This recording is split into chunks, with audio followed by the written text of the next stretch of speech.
Welcome to the Great Security Debate. This show has experts taking sides to help broaden understanding of a topic. Therefore, it's safe to say that the views expressed are not necessarily those of the people we work with or for. Heck, they may not even represent our own views, as we take a position for the sake of the debate. Our website is greatsecurity.debate.net, and you can contact us via email at feedback@greatsecurity.debate.net or on Twitter @security_debate. Now, let's join the debate, already in progress. It might be a lot of years we got talking for a time, and I brought up the pig slaughtering, which is, you guys know what pig slaughtering is, not. I'm from Chicago. The whole city is pig slaughtering. Everything but the squeal. I'm not familiar with it. So pig slaughtering is where somebody text messages you, you respond back, they build up a rapport with you, and then lo and behold, somehow you end up investing your money. Not with them. And this is the interesting part where people are like, do people still do this? They literally have playbooks that they built to train these people on, and so people are interviewing for IT jobs. They fly, they think they got the job, they fly into Thailand, they get abducted, taken up to Myanmar on the border between China, completely lawless up there, and locked into a building, and they're forced to be on social media for 15 hours a day. John Oliver does a great skit where he's like, 15 hours a day, are you kidding? There was a great story about this in the Journal of Washington Times a few months ago. Story of a guy who got out. He was their finance manager. Oh my God, it's crazy because it all started after COVID with like the downfall of certain casinos, not like Macau casinos, but like the gambling. And they brought people in, started training them. And these books teach them how to build rapport and trust. Rapport and trust. This is what you do in the first week of messaging, right? And like John Oliver also does a great job. I'll shoot you the John Oliver skit because it's absolutely incredible. It's hard to get people to watch 35 minutes of security awareness training, but I'm sure if you sent your entire company the John Oliver skit, not only would they watch it from beginning to end, HR probably wouldn't be totally impressed with you because of some of the stuff that comes out of his mouth. It's alright, right now they're not impressed with me anyway. You would die laughing through the entire thing. It's like, who replies back to some of this stuff? Hey, Wendy, how are you? I'm not Wendy. And then he goes, there's this one where it's like, hey, Dr. John, how's my horse? He goes, what? You called me doctor, and I love horses. Right? So he's talking like how you engage, and then it's like, oh, sorry, I thought we had ran into each other. And they've already looked into where you went to school, where you live, who you correspond with, everything about you, so they can pick up subtle things that in the end of week one, they drop something about, one time when I was out in Cincinnati, blah, blah, blah, it's like, oh, no way. Did you ever go here, right? And now they build rapport, start to build trust, and then they start to talk about how they made money on the side. And it's one of those things where they're like, yeah, I can show you how to do it. And the person's like, okay, that's where this stops. I'm not investing money with you. And the person on the other line goes, whoa, no, absolutely not. First of all, I would never ask you to invest your money with me. I don't want to be responsible for it, whether you make money or lose money. I was simply saying I could show you the sites I used and the methods I used, right? Like, this is what I used. And they send it over. And these are real apps that you can download off the Apple Store. Great reviews, 15,000 views, right? But lo and behold, like what they're actually signing up for isn't that. And they start to put a little of their money in, they see it make money.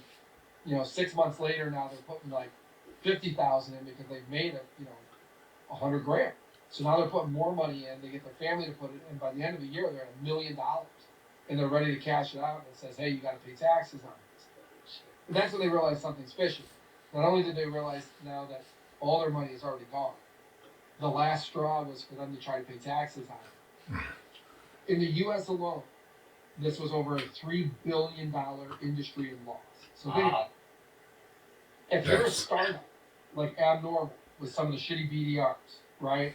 CrowdStrike, SentinelOne, etc., you could send your BDR to minimum to work, to learn how to build trust. I think that's a better use of BDRs than sending me LinkedIn's. If a unicorn who's trying to get to 100 million ARR was able to get to 3.2 billion.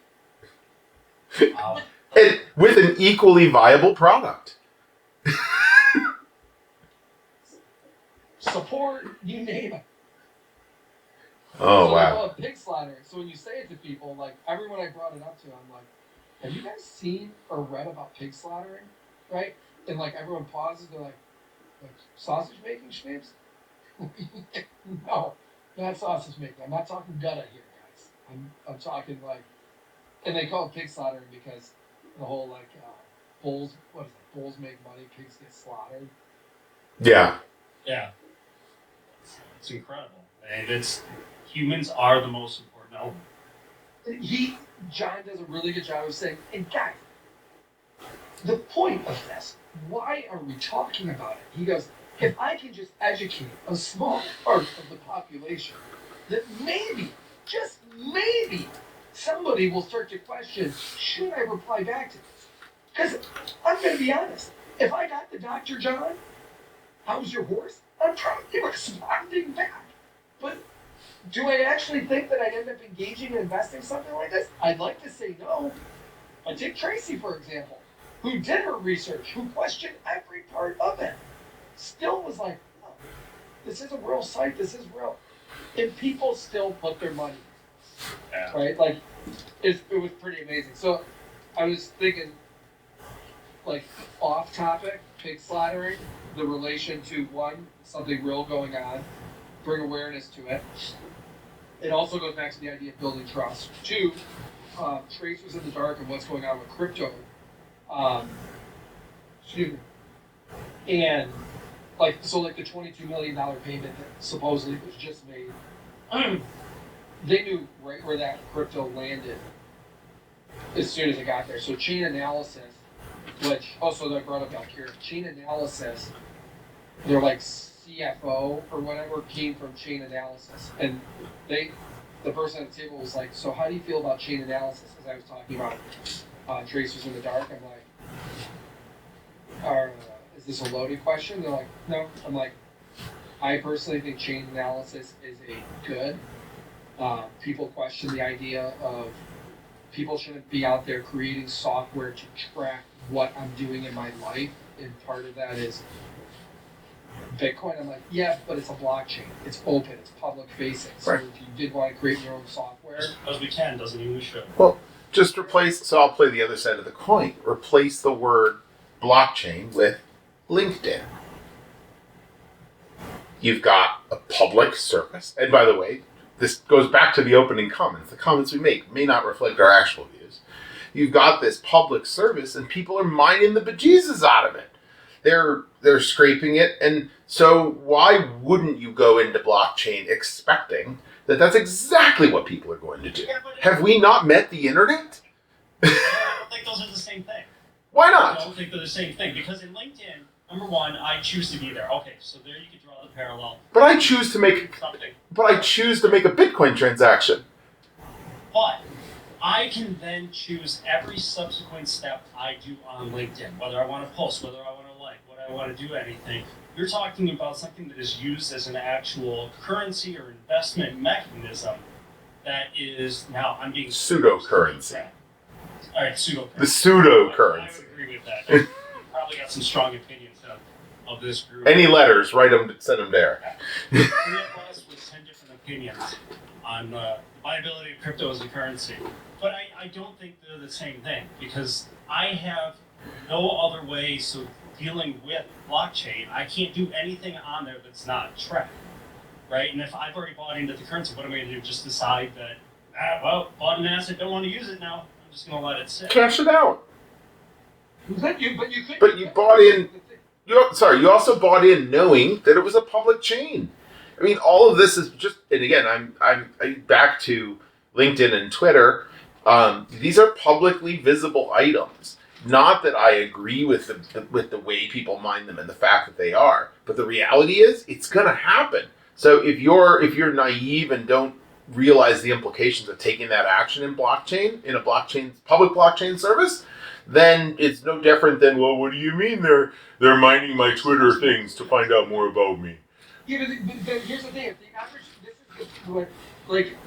average person doesn't even understand pig slaughter. The average person right now, and when I say pig slaughter, the average person though, and the idea that it's a open digital ledger, if they didn't do that research, right, to know that the ledger is 100% open and visible to the public, so that anybody can look at it. Like one of the ladies. Oh, don't worry, Brian. Everybody reads the click-wrap agreement that you agree to when you sign up for the services. Absolutely, in detail, and sends it to their lawyer before clicking I agree. True. Most people do not read that entire thing. I know. But I waited a really long time before I ever got into crypto.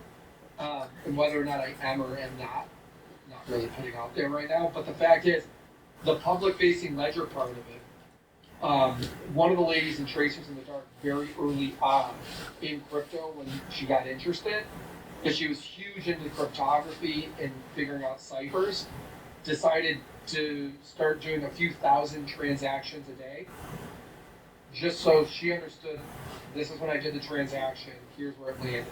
Here's what happens if I do multiple at the same time. Here's what happens when I break something up. Or if I buy here, buy there, send money there, buy this, and just keep moving, right?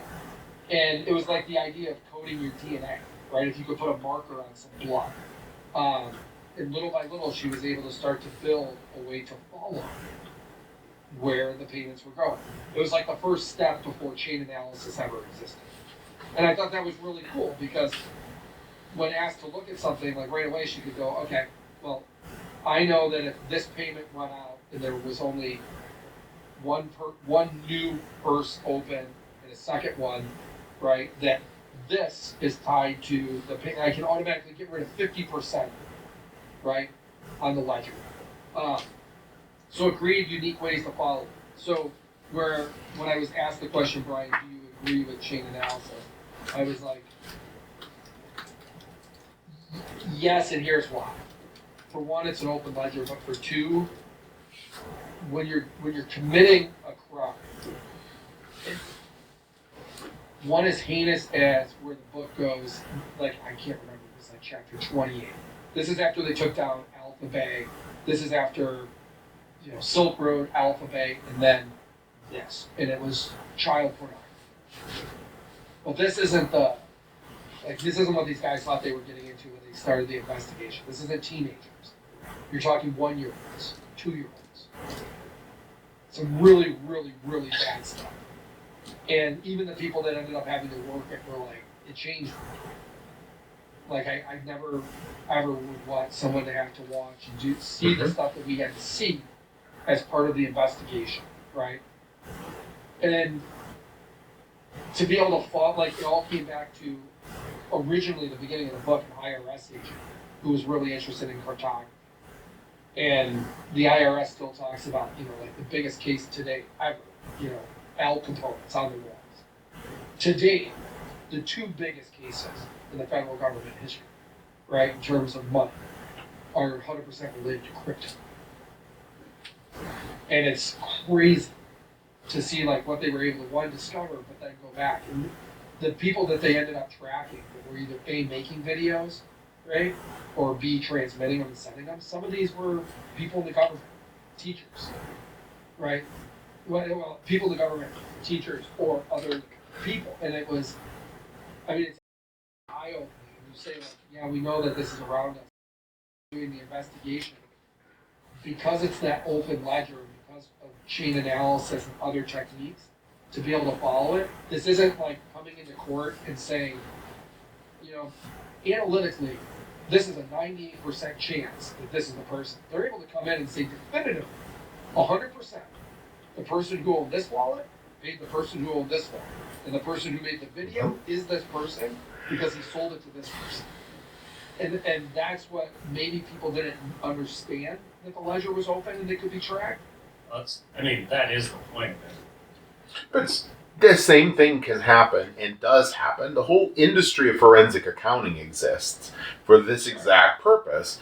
And there's been, moves, especially in the U.S., to protect tax revenues, to extend that out around the world, to make sure that they understand where money is going and coming from. Let's leave out the whole part about age verification. But this is not we're using it for age verification, but talking about where money is moving to look for things like having worked in banking, things like anti-money laundering are a huge piece of the calculations.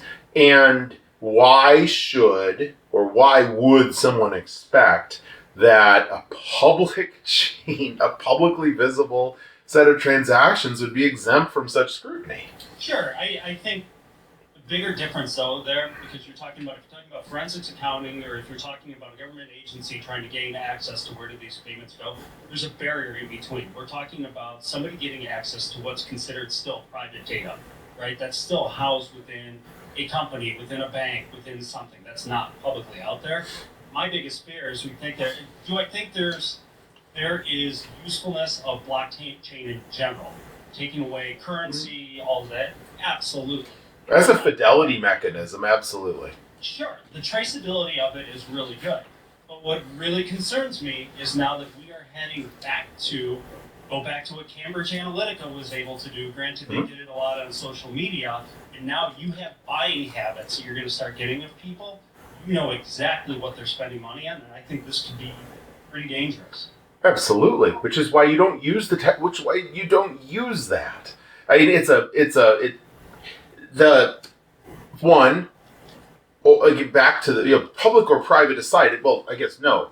I think it's even more important that people understand and take accountability for the fact they're using a public service.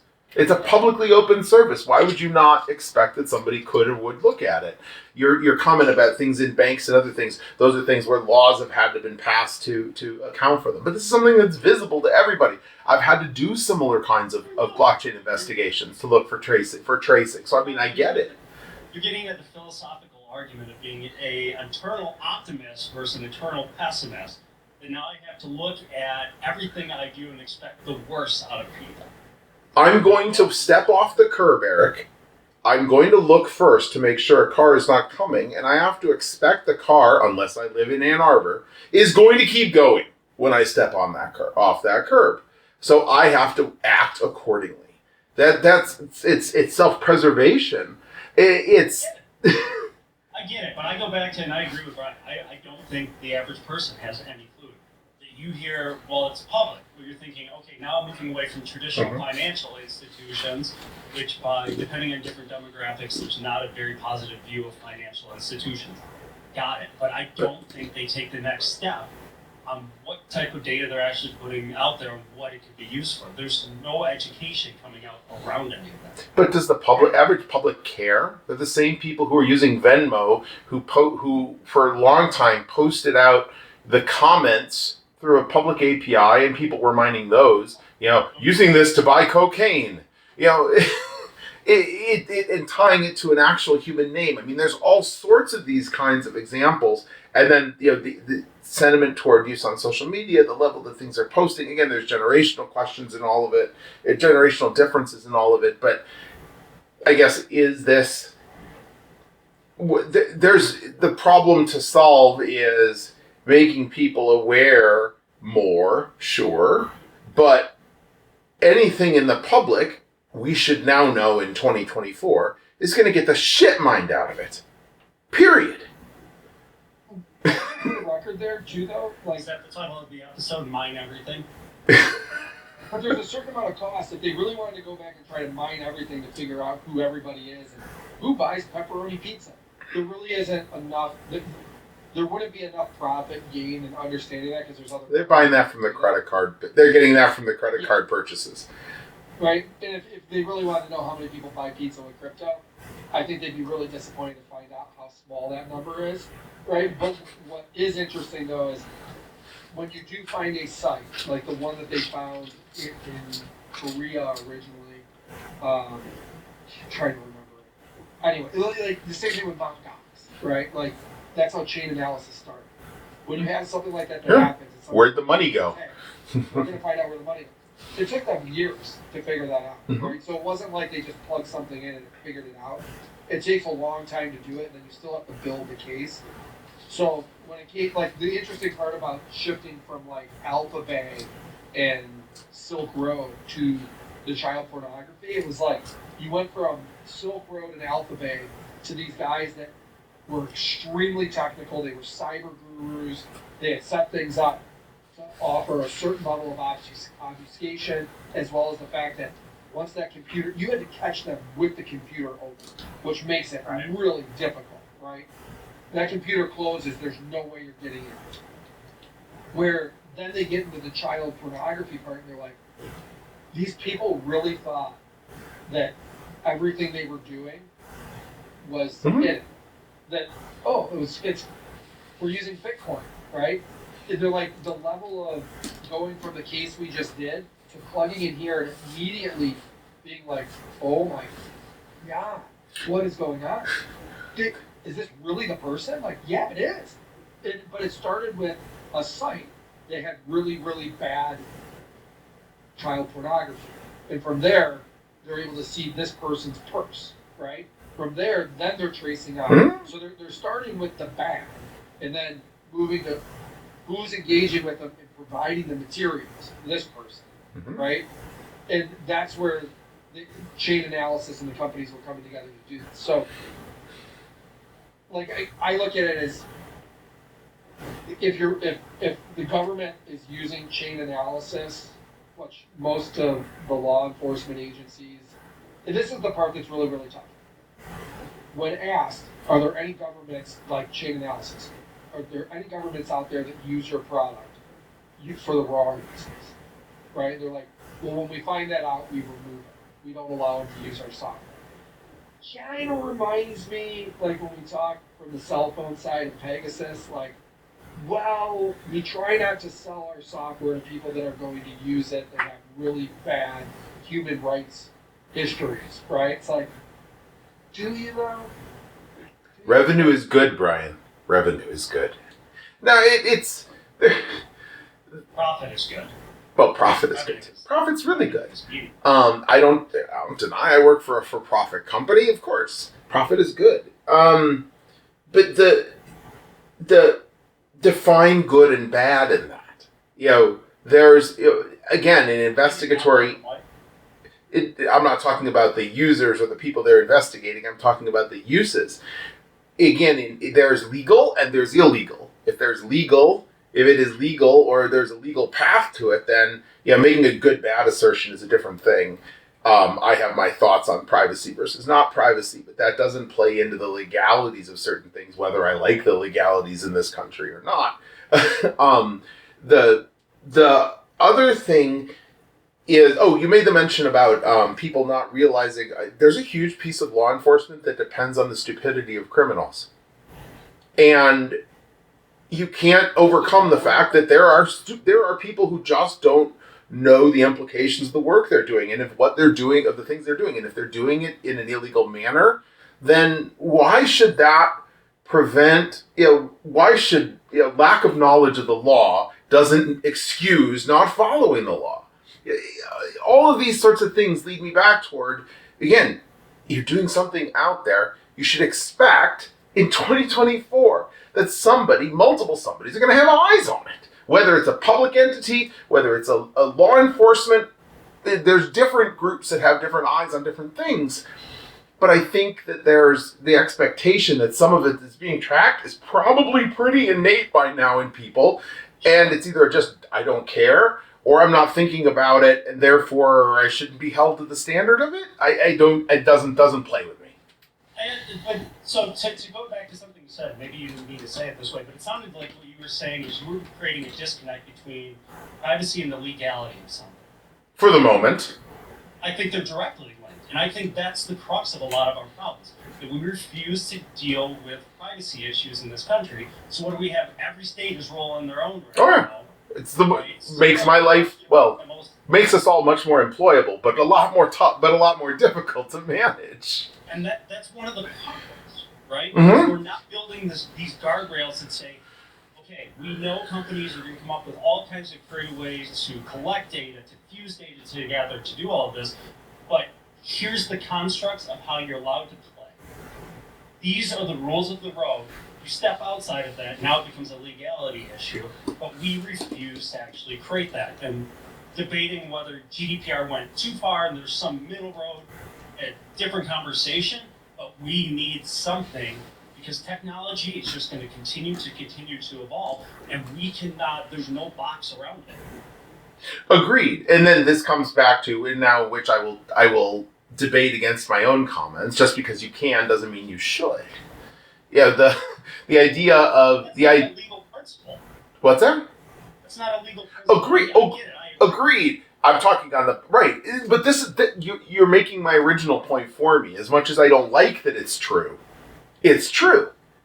The legalities are the legalities. If it's legal, then there's nothing that stops me from doing it. Is it ethical? Whole other discussion.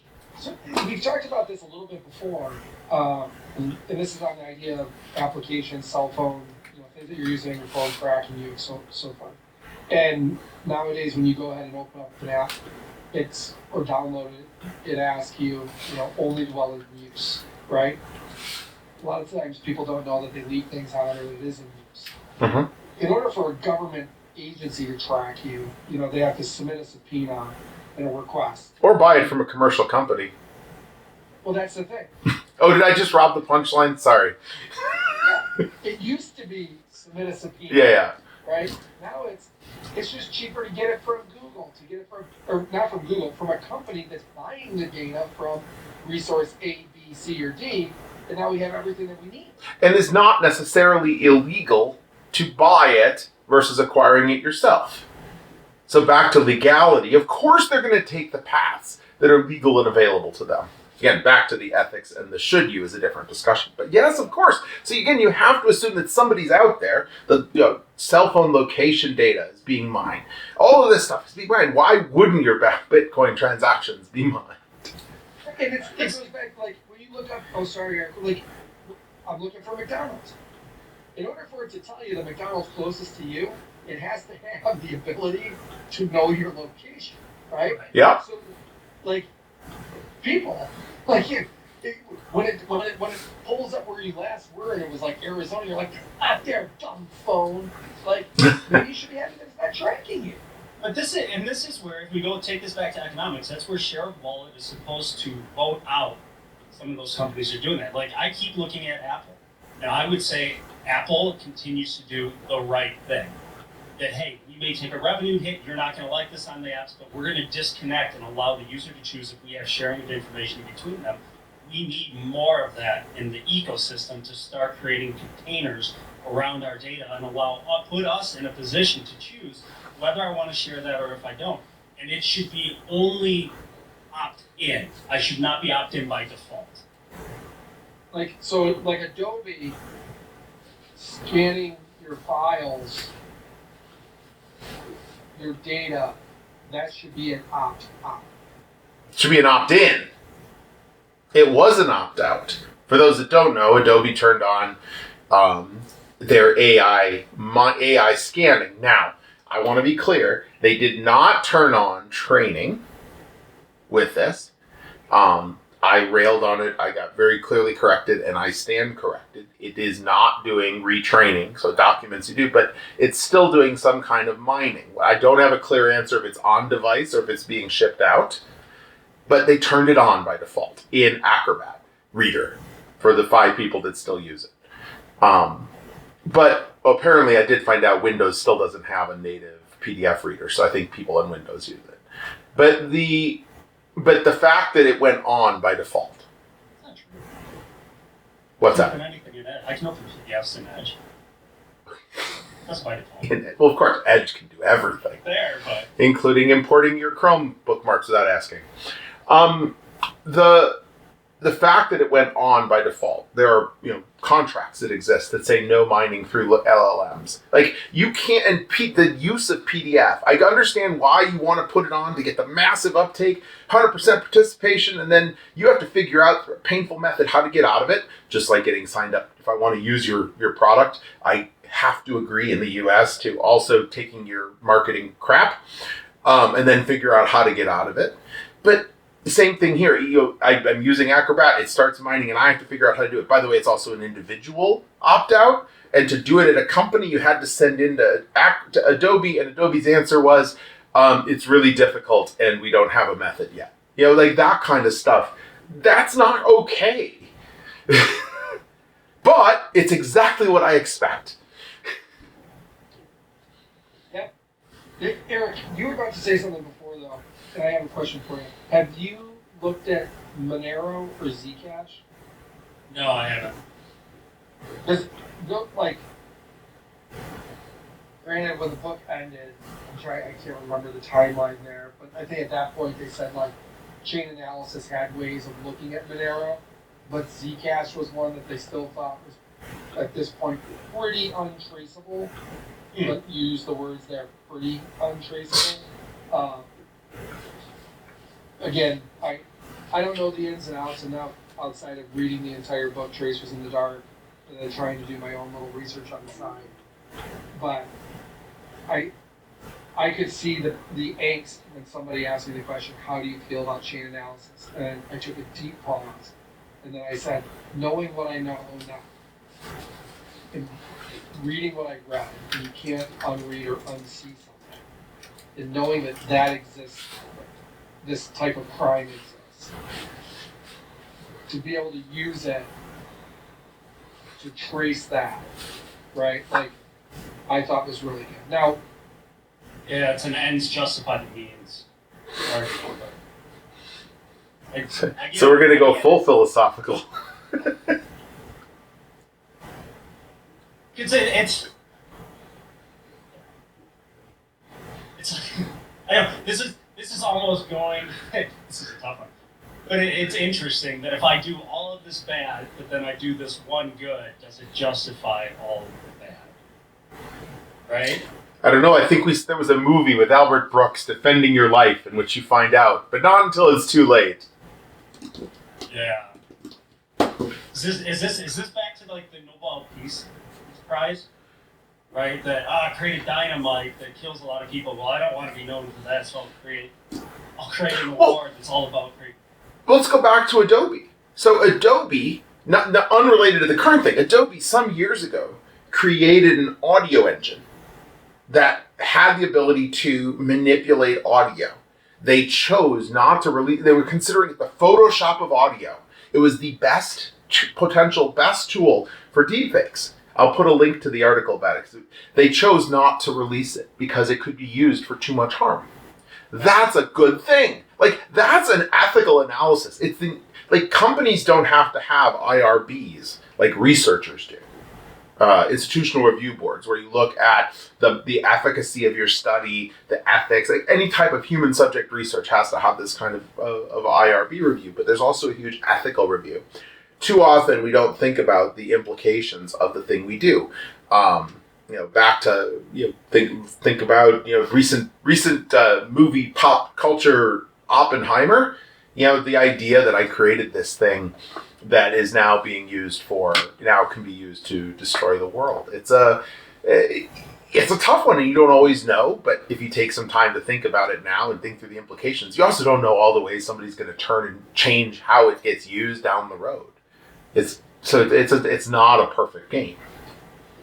yeah, I think it's, for those that are listening, the Nobel Prize is named after Alfred Bernard Nobel, who created dynamite.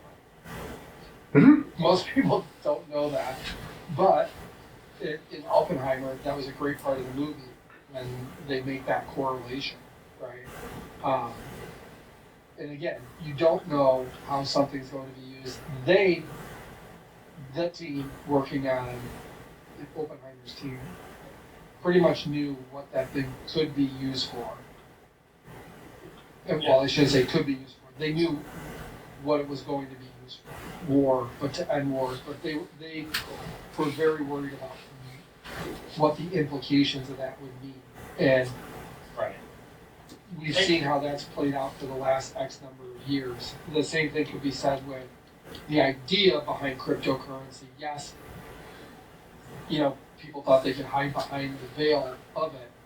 I don't think people imagined the level of crime that you were going to see. Like, it was cool to see, I don't know if it was Andy Greenberg or one of the other writers, be like, so we tested it out.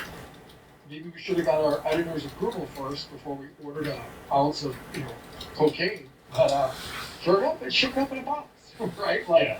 they're like, whoa, like, we had to submit it into evidence, but this is crazy, right? We were immediately advised by our legal to go flush it down the toilet.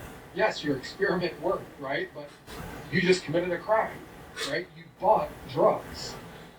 So to take that lens and put it back on blockchain, just to make it clear, like I'm not an advocate we should get rid of it because it's been used for bad, right? No, yeah. There's a lot of good that can come out of it. We just have to figure out, when blockchain came about, it was yet another hype cycle of a solution looking for problems. What we do, we try to apply it to everything. It's no different than what we're doing with AI, ML, and everything right now. Savior of the universe! And it's actually I'm really just an AI bot. it's going totally tangential. I think it's fascinating because I still hear the argument that eventually it's going to replace humans in doing all I hope so, if it means I can just like chill out and have a margarita. Have you ever looked at those? So arguably, ChatGPT 4.0 is one of the more advanced right now, right? Mm-hmm. You know how many parameters there are? No.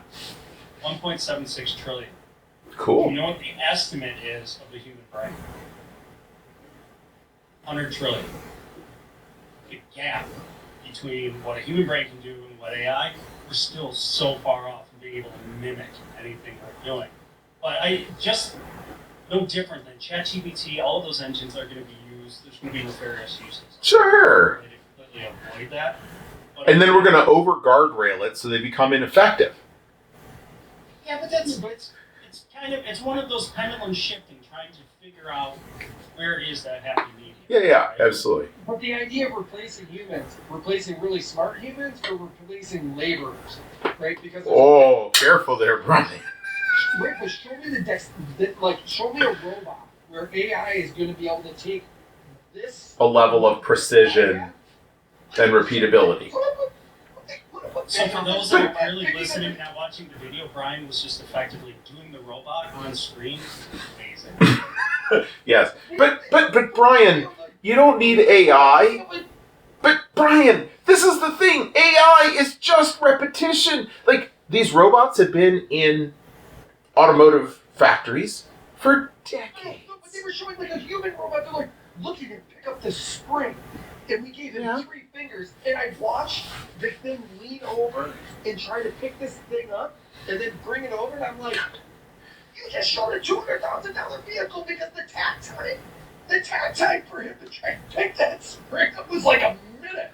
And watching him fumble with the damn thing, are you kidding? That's- like we can get better. That's You today. don't hit this, you don't hit joints, you don't hit the ligaments, the movement, right? Like, show me how the AI is going to build that into it. There's something just beyond the brain.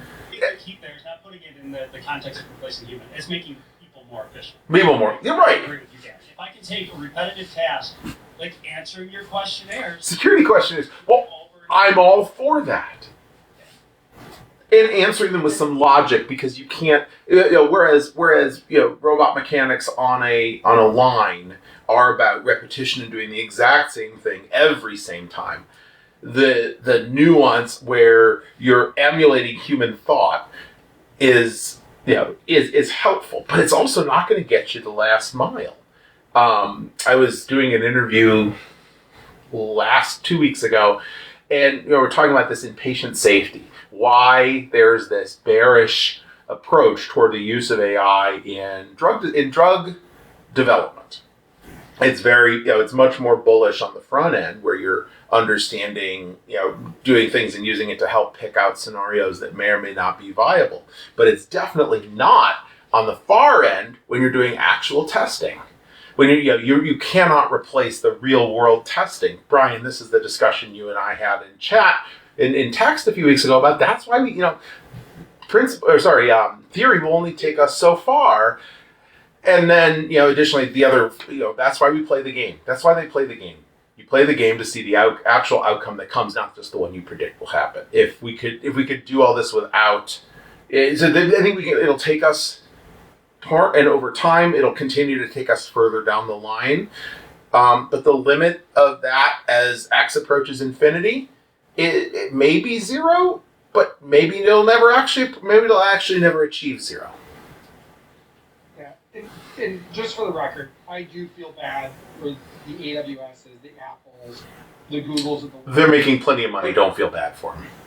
Well, it's the data in, right? Data out, like if it's crap, right? And when you were building AI 10 years ago and you asked it, will we be able to make cars at a profit of 1,000% like we do tech, and then the robot shot back out? Yes, of course you will, because you are Apple, right? It's like, well, you train the model to say that you're the smartest and best. Guys, you still haven't been able to produce a vehicle. Every 2 years, it's like, oh, we give up again. We're moving, we're going to focus on AI. It's manufacturing a finished good. It's tough. It really, really, really is hard. I mean, look at RJ Storange at Rivian. The one thing he continues to come back to is it was a lot harder than we thought. Every one of my friends that at some point has decided to start their own business to make a finished good, because they had a great idea, realizes that the production of it is one of the hardest things you will ever do, producing a tangible good. So at the end of the day, people are very important. If you can use AI as a way to analyze your data, help you create better pivot tables, 100%. right? So you can produce better quality. Like, Well, I mean, if done right, you're deriving connections that are otherwise much harder to see between data. Yeah. That becomes For good or for bad. The correlation of the things that people do, to better understand your customer population, to create something that's more useful, versus better understand your customer population so you can target manipulative marketing at them so they have no choice but to buy. Two same activities, two very different outcomes and intents. yeah. very true. Yeah. And one last note here where C#. I don't know. Well, I was going to say the octopus murders. Dan, did you end up watching it? No, I haven't watched much TV in the last few months. That was the Netflix series we were talking about. Yeah. Yeah, no, I haven't seen it. I had a divine thought and watched it on the exact same days. You could have done a watch party. It's one of those, again, where you look at the technology and how will this be used? Could it be used for bad or could it be used for good? Right? And the premise around a piece of technology that was made and why it was going to be helpful for law enforcement to track cases, if there's a case going on over here versus a case going on over here, and be able to draw correlations and share data, etc. But if you could also get in a back door and sell it to every other country, and then you can see who they're trying to track. And then you have information on more bad people. How could that be bad, right? What government agency wouldn't want to have a backdoor into all your criminal systems and all your files and everything else? Like the more I thought about it, outside of just where all these tentacles went, and you just don't know who's who in the zoo.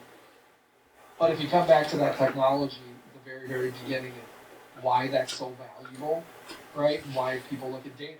It goes right back to the data. Tech was created. That one sparked the philosophical debate around Socrates, nobody knowingly does evil. By putting the back door, we can track what they're tracking, therefore protecting our people. Therefore, it must be good. But then you end with the most philosophical question of our industry.